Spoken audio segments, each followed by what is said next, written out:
మరోసారి సాదర నమస్కారాలు. అక్కడి నుంచి సంబరాలు మొదలైపోయాయి. వీధి నుండి మనం the one and only doctor Suryakantham గారి ఇంట్లోకి ప్రవేశించాం. వారి అబ్బాయి ఎవరంటే డాక్టర్ అనంత పద్మనాభమూర్తి గారు, హోమియోపతి వైద్యులు. సూర్యకాంతం గారి గురించి అసలు చెప్పక్కర్లేదు. ఎన్ని చెప్పినా ఎంత చెప్పినా మాటలు చాలవు, కానీ ఒక్కసారి ప్రయత్నిద్దాం. గయ్యాళితనం ఎంత గయ్యాళిగా ఉంటుందో నిరూపించడం ఆవిడకే సాధ్యమైంది. కోడల్ని రాచి రంపాన పెట్టాలన్నా, కొడుకుని చెప్పు చేతుల్లో ఉంచుకోవాలన్నా, అల్లుండి ఇంకా కూతుర్ని అందరినీ కూడా ఒక్కసారిగా ఒక్క గొంతుతో గర్జించి అదుపులో పెట్టుకోవాలన్నా వారికి మాత్రమే చెల్లింది. అలాగే 300 పాత్రల్లో నటించి ఆ 300 పాత్రలు దాదాపు దగ్గరగా ఉన్నా కూడా ఎక్కడ బోర్ కొట్టించకుండా నటించడం వారికే సాధ్యమైంది. And last but not the least, వారి పేరు ఆ తర్వాత ఎవరికి పెట్టకపోవడం కూడా వారికే సాధ్యమైంది. సో ఆంధ్రుల అభిమాన నటి సూర్యకాంతం గారి జీవిత విశేషాలు తెలుసుకుందామా వారి కుమార్ నుండి. నమస్కారం అండి. సార్, మీరు వృత్తిపరంగా హోమియోపతి వైద్యులు. సో ఏమనాలో అర్థం కావట్లేదు. మీరేమో పూర్తిగా మెడిసిన్, ఇక్కడేమో సినిమా ఇండస్ట్రీ, కానీ మీ మొహంలో మాత్రం సినిమా కళ కనిపిస్తుంది. అంటే మీకు ఎక్కడో అభిరుచులు అవన్నీ ఉన్నాయని అర్థంతో పాటు తిరిగేవాడిని బాగాను సినిమా షూటింగ్లకి వాటికి. అందువల్ల అందరితో పరిచయాలు ఉన్నాయి. అందుకనే మొన్న మెడ్రాస్లో అంత ధైర్యంగా నేను చేయగలిగాను.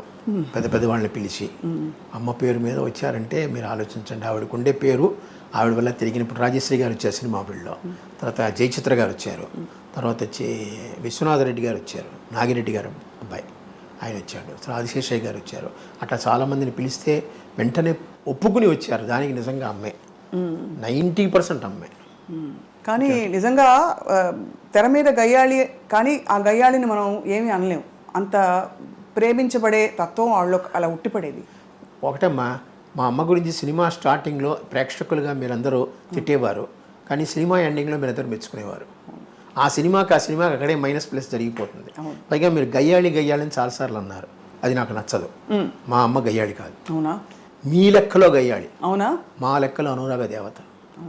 మమ్మల్ని చక్కగా చూసుకుంది. నా భార్యను సొంత కూతురులా చూసుకునేది. ఇంట్లో తనే వండేది. మాకు వంట మనిషి ఉంది. ఏదైనా వంట మనిషి చేయాలి.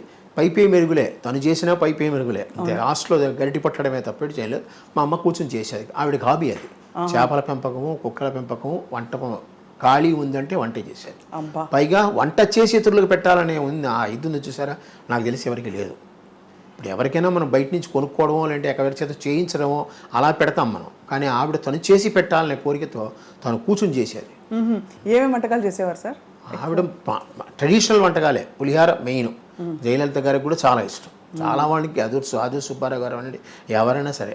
అలాగే దద్దోజనం, అది కామను. తర్వాత ఉల్లిపాయ పులుసులు బాగా చేస్తుంది ఆవిడ. చిన్న ఉల్లిపాయలు వేస్తారు దాంతో. అది 4-5 రోజులు నిల్వ ఉంటుంది. అలాగే మనకి ఆనపకాయ అంటాం చూస్తారు. ఆనపకాయని పొడిచి ముక్కలు చేస్తుంది ఆవిడ. ఆ ముక్కలు చూడడానికి మీకు చేప ముక్కలా ఉంటాయి. పెద్ద ముక్కలు. పెద్ద ముక్కలు చేసి చేప ముక్కల్లా ఉంటాయి. అది ఆవిడే ఈ చేప ముక్క తినండి అంటుంది. అది ఫేమస్. ఇలాగ చాలా రకరకాలు ఈ చక్రబాణాలు అంటాను సార్. ఇవన్నీ ఆ పాతకాలంలో ఉండే పేర్లు ఇవన్నీ. అవే ఆవిడ చేసేది, అవే పెట్టేది అందరికీ. ఆవిడికి ఆ చివరి దశ వచ్చేటప్పటికి బయట నుంచి కూల్ డ్రింక్స్ కొంటామే చేసింది. కానీ మజ్జిగానే ఇంట్లో తయారు చేయాల్సింది గంగాళంతో. చిన్నగా ఇంత గిన్నె ఉంటుంది, గిన్నెలో తయారు చేసి పెట్టే ఎవరు వచ్చినా మజ్జిగ ఇవ్వడం. పూర్తిగా అమ్మ మనసే అయితే. అంతే, అమ్మ మనసే. ఎవ్వరితో పెద్దగా అనవసరంగా కోపం తెచ్చుకోవడం లేదు.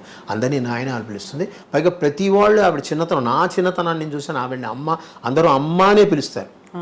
ఇంకోటి అక్క, లేకపోతే ఆ గుండమ్మ కథ వచ్చినప్పటి నుంచి గుండక్క ఫేమస్ అయిపోయింది. అందరూ అమ్మ అని పిలుస్తారు. ఒక్క భానుమతి గారు మటుకు సూర్యం అని పిలుస్తారు. సూర్యం అని పిలుస్తారు చిన్నప్పటి నుంచి. అలాగే కొంతమంది పాతకాలపు వాళ్ళు ఉన్నారు. షౌకాజానికి గారు అవరండి, నాగేశ్వరరావు గారు అవరండి, వీళ్ళందరూ. ఎందుకంటే ఆవిడ మొగరాయిళ్ళ ఉండేది అని తత్వం వాళ్ళలో ఉందన్నమాట. షౌకాజానికి అంజలిదేవి గారు అమ్మ అనే పిలుస్తారు. శారద గారు అమ్మనే పిలుస్తారు. విజయనిర్మల గారు అంటే చెప్పనక్కర్లేదు. ఆవిడ ఏది ఉన్నా సరే అమ్మతో మాట్లాడతారు. చాలా ఆవిడ పర్సనల్ విషయాలు కూడా అమ్మతోనే మాట్లాడతారు. అంటే అమ్మ ఆవిడ దగ్గర. అలాగే జయలలిత గారు, ఆవిడకి అమ్మే. కారణం ఏంటంటే సంజయ్ గారు అమ్మకి క్లోజ్ ఫ్రెండ్. అందువల్ల సంజయ్ గారు పోయినప్పుడు అమ్మ ఆవిడ దగ్గర తీసుకుని చూసుకున్నారు. దాంతో ఆ యొక్క అభిమానం ఆవిడకి చివరి వరకు ఉంది. మీరు హోమియోపతి డాక్టర్ అవ్వాలన్న కోరిక వారిదేనా? ఆవిడ కోరిక. నేను ఎంకామ్ చదివాను మేడం. ఎంకామ్ చదివితే బ్యాంక్లో ఉద్యోగం వచ్చింది 1974. ఈ హోమియోపతి 72-73లో డిప్లొమా కోర్స్ ఒకటి ఉంది, అది అమ్మే చదవమని చెప్పారు. ఇప్పుడు డాక్టర్ గాలి బాలసుందరరావు గారిని ఉండేవారు, చంద్రమోహన్ వాళ్ళ మామగారు. ఆయనే చెప్పాడు, నువ్వు హోమియో చదువుకో, బాగుంటుంది నీకు, మీ ఇంట్లో వాళ్ళకి కూడా హోమియో చాలా ఇష్టం, ఏదో నా పేరు కోసం నా దగ్గరికి వస్తారే కానీ మీకు అది బాగా పనిచేసింది, నువ్వు హోమియో డాక్టర్ అవ్వు, డిప్లొమా ఉందని ఆయనే చెప్పారు. కుప్పికారని ఒక ఆయన ఉంటే ఆయన దగ్గరికి పంపించారు. ఆయన ద్వారా నేను నేర్చుకున్నాను, 2 సంవత్సరాలు డిప్లొమా చేశాను. తర్వాత నాకు ఆంధ్రా బ్యాంక్లో ఉద్యోగం వచ్చింది. ఆ కాలంలో అంతా 100 వాట్స్ బల్బులు కదా, ట్యూబ్ లైట్లు కూడా లేవు. నేను చెప్పే 72, 73లో ఆ వేడిలో ఫ్యాన్ వేసుకోకుండా పొట్లాలు కట్టాలంటే నా వల్ల కాదు. అందుకని మూట కట్టి పటకమే వారేశాను. బ్యాంకులో జాయిన్ అయ్యాను. ఆఖరికి 2000లో నేను ట్రాన్స్ఫర్లు తట్టుకోలేక నేను రిజైన్ చేశాను జాబ్. అప్పటి నుంచి మళ్ళీ హోమియో నాకు జీవితం అమ్మ నేర్పింది. అమ్మ ఆనాడు అంత దూరదృష్టితో ఆవిడ నాకు అది నేర్పించబట్టి ఈరోజు నాకు పెన్షన్ చాలా తక్కువ వస్తుంది. నాకు వచ్చేది 32,000 అంత పెన్షన్. అయినా కూడా నాకు హోమియోపతి వల్ల కొంచెం ఆదాయం ఉంది. అది ఇది కలిపి చక్కగా అందరికన్నా ఈక్వల్ ఒక అప్పర్ మిడిల్ క్లాస్ పర్సనాలిటీగా నేను బతుకుతున్నాను. హాయిగా అదే అమ్మ నటించిన పాత్రలు అన్నిట్లో అంటే మీరు చాలా షూటింగ్స్కి వెళ్ళేవారా? దాదాపు నేను ఖాళీగా ఉన్నప్పుడు అమ్మ షూటింగ్కి వెళ్తాను. ఇంకా నాకు వ్యాపకం లేదు. నాకు సాధ్యమంత వరకు మీరు ఏమనుకోనంటే ఆ పదం మంచిదో కాదో అని అమ్మ కూర్చుని. అవునా? అదే ఆవిడ ఏం చెప్తే అదే, అలాగే అన్నీ. ఇప్పటికీ ఆవిడ పద్ధతులు పాటిస్తూనే ఉంటాను. పొద్దున్న 4 గంటలకు లేవడం, ఇద్దరం లేస్తాం. తను తొందరగా స్నానం చేస్తుంది, కొంచెం లేట్గా చేస్తాను అంతే. తను 5కే చేసేస్తుంది, నేను 6:30, 7 గంటలకు చేస్తాను. అది ఆఫ్ లేట్. నా ఖాళీ అయిన పేపర్లు చదువుకుని లేస్తాను అనమాట. అట్లాగా ఆవిడ పద్ధతులు అన్నీ. భోజనం కూడా పొద్దున టిఫిన్ 8:30కి. అప్పుడు మేము సద్యాన్నం తినడమో, వేడన్నం పెట్టుకుని తినడమో, అన్నమే పొద్దున. టిఫిన్ లేవు ఆ కాలంలో, మాకు టిఫిన్ లేవు. మా ఇళ్లలో టిఫిన్లు ఉండవు. ఈ బజ్జీలు, పూరీలు ఇలాంటివి ఇడ్లీలు ఏమి ఉండవు. కావాలంటే బయట తినడం ఏమైనా. ఆవిడ అమ్మ పక్కకి బయట ఇష్టం లేదు, బయట తిండి ఏది పడదు. అందుకని అన్నీ ఆవిడే చేసుకుంటుంది, ఆవిడే తింటుంది, ఆవిడే పెడుతుంది. దాదాపు ఒక హీరోయిన్కి రావాల్సినంత స్థాయి గుర్తింపు అమ్మకి రావడం, అలాగే అమ్మగారి పేరు మీదే కొన్ని సినిమాలు అంటే గుండమ్మ కథ లాంటి సినిమాలు టైటిల్ రోల్ ఆవిడే. సో ఇవన్నీ మీకు అప్పట్లో తెలిసిందా వారి ఘనత ఏమిటి, అంత గొప్పవారిని? గొప్పవారని తెలుసు, ఎందుకంటే అందరూ గౌరవిస్తారు. అప్పుడు నాకు గుండమ్మ కథ టైంలో చాలా చిన్నపిల్లవాడిని నేను. అందుకని అమ్మని అందరు గౌరవిస్తున్నారు, అందరు దగ్గర తీసుకున్న వాళ్ళంతా కుటుంబం. అప్పుడంతా టీం వర్క్ అంటారు చూసారా, ఆ టీం వర్క్ ఇప్పుడు ఉందో లేదో నాకు తెలియదు, కానీ అప్పుడు విపరీతంగా ఉంది. అందరూ వాళ్ళ ఇళ్ళలో ఏమైనా ఫంక్షన్లు పెడితే అందరూ అక్కడ కలవాలి. అందుకనే ఆనాడు మనకి దివిసీమ ట్రబుల్ వచ్చినప్పుడు అంతమంది యాక్టర్లు కలిసి వెళ్ళారు. అవును. మరి అంత టీం ఇప్పుడు దొరుకుతుందా? అందరూ ఎవరికి వారు ఎవరి క్యారవాన్లో వాళ్ళకు ఉన్నాయి.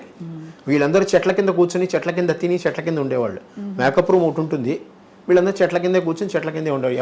ఎవరి కుర్చీ వాళ్ళది, కానీ భోజనాలు మటుకు అందరివి. చాలా కష్ట జీవితం ఆ రోజుల్లో. అంటే సినిమా ఇండస్ట్రీ అంటే అనుకుంటాం కానీ చాలా నిజంగా. ఎందుకంటే షెడ్ నుంచి బయటకు వచ్చారనుకోండి, ఫుఫ్ అనుకుంటూ వస్తారు, చెమటకి తట్టుకోలేక బయటకు వచ్చి చెట్ల కింద కూర్చునేవారు. ఇప్పుడంతా ఏసీలు పెద్దగా లేవు కదా. అవునవును. ఒక చోట ఏసీ ఉందంటే అందరూ 30 మంది కూర్చుని పోయేవారు లోపల.